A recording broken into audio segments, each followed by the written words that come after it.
In this lesson, let's talk a little bit more about subtools and also transforming the objects in our scene, so moving them around. So we touched on subtools a little bit. Let's go ahead and spend some more time on that. So let's say we draw out a sphere. So we'll draw this out, go to edit mode. We've got a nice sphere in our scene. Most of the times we're going to want more than one kind of piece of geometry as part of our model. Think about that gun. It had lots of different pieces.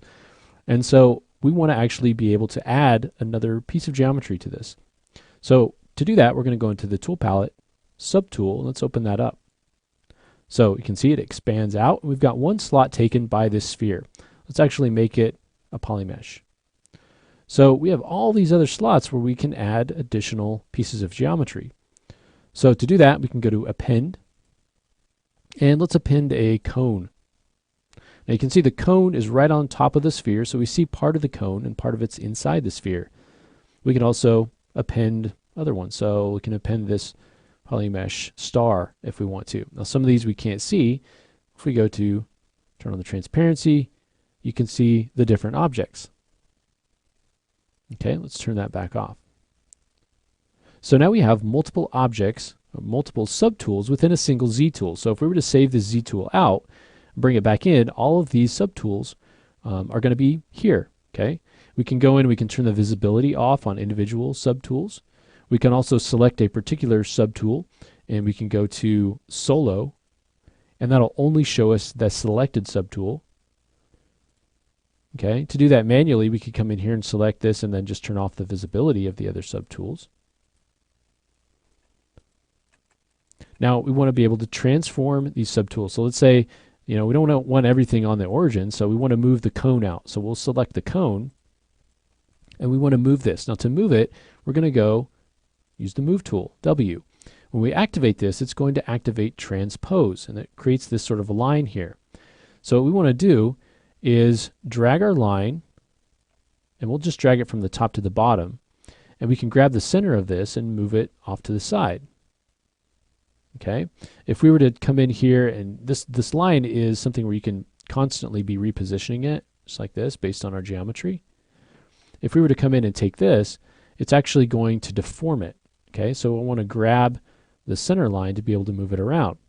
We can also use scale and rotate with the same transpose line. So if I use scale and drag a line out here and I scale it out like that, you can see it's actually scaling it.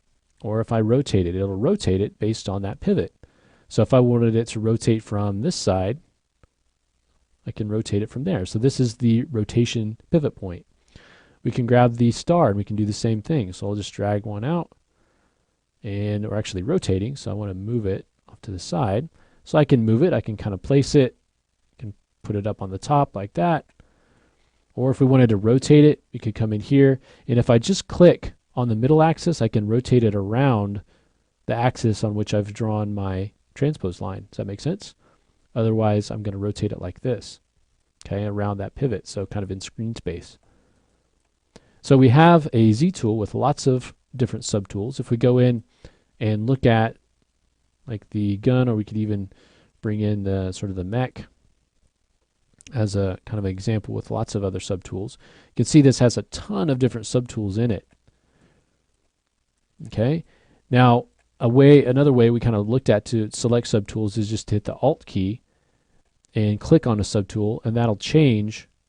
You can see our selection changing to whatever subtool I'm clicking on with that Alt key selected. And again, we can go in and solo that. So you can see that's part of one subtool. Now, you can see all the different pieces involved in this subtool. We do have the ability to split geometry and combine geometry. So I could say, okay, I want to split to parts.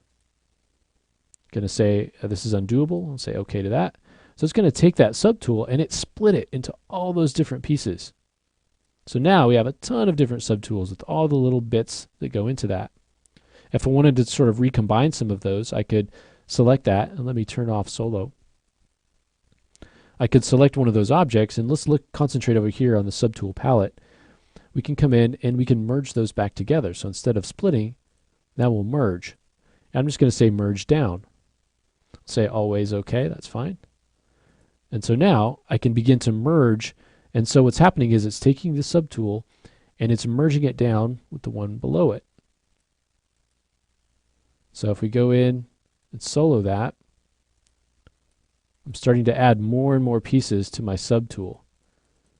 So subtools are really cool because you can kind of separate them out, you can combine them back together in ways that make sense for your particular model. So you may have a subtool that's just the wheel of a car, or just maybe it's the wheel and the tire, or maybe you have subtools for both wheels, and you can really kind of combine and separate things. It's kind of like a little bit like a group in something like Maya. It's a little bit different, but when you save out your Z tool, you'll have all that geometry saved inside as subtools. And one of the nice things about working with subtools is the fact that you can have your poly count can be very high based on individual subtools versus having everything in one subtool. Another thing that we can do here when working with subtools is to use a Z plugin. So if we go to Z plugin, and it's called Subtool Master, and it just has some really cool things that we can do with subtools. So we can mirror subtools. We'll do that with the eyes for our character that we create. We can fill our subtools with materials very quickly, or color. We can make everything high res. We can make everything low res. Or we can export. We can do multi-append. So if we had a bunch of OBJ files that we wanted to bring in, we could bring those all in at once versus importing and then appending them to our subtool. So the Subtool Master is going to be a great way for you to work with subtools as well. Okay. Now I wanted to just show you one other way of kind of moving things around the scene. So we talked about moving it with transpose. So just grabbing it and moving it around. You can also come down in the tool palette to deformation, and there's a deformer called offset, and you can actually use this offset to move your object in a particular axis, and you can move it a particular amount. Now it's not something where it keeps track of coordinates. It's basically, I'm going to move it this amount and then it zeroes back, and you would have to do it again. So, or you could put a number in there, but it's not like you will move it and then it'll stick right there and you'll know where the 0 point is. So, but that is another way to kind of move your objects around the scene. You also have the ability to rotate and change the size of those, just like scale and rotate with transpose.